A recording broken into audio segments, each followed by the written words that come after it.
Ito yung issue ng mga naka-Cygnus 4 valve head. And Mio Sport ito tumatama siya sa engine support. Kahit mag-ES ka na may plus, tatama pa rin yan, tatabasan ninyo. Ayan o. Kahirap kalagin. Madami kayong tatanggalin. Oh. Pag nabutasan kayo sa likod, wow, mali, no? No, boss? Pag nabutasan sa likod, wow, mali. Pag makapalit ka ng gulong, hindi, pwede mo lang kailangan. Bagay. Ito, karga niya 63 4 valve 180cc. Stock ilalim.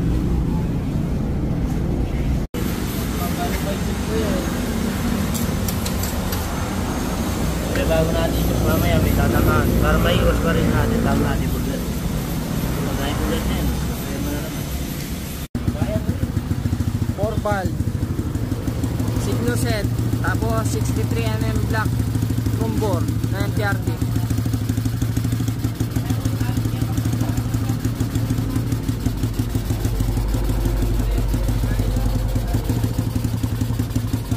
Tapos 4S1M na carburetor.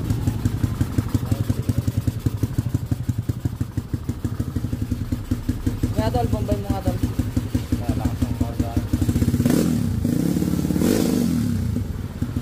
Lakas.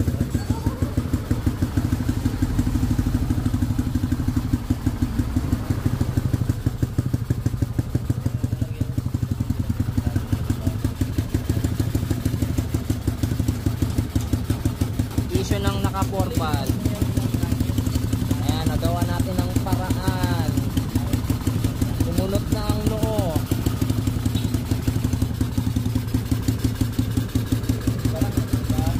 Oh.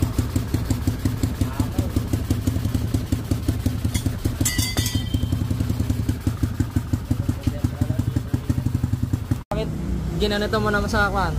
Dikitan sa chassis. kasi tumatama doon sa baba. Yun.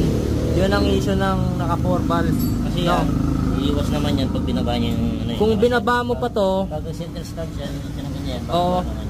Kung binaba mo, tatama siya dun, no? Sa engine support. Oo. Ayun, no? Lalo na pag naka-ES na. Ito, compact. Yan, mahirap talaga siyang i-re-elbow kasi pag ginanon pa yan, tatama na rito sa may pan. Ayan yung awang nyo. Pinipisan na lang.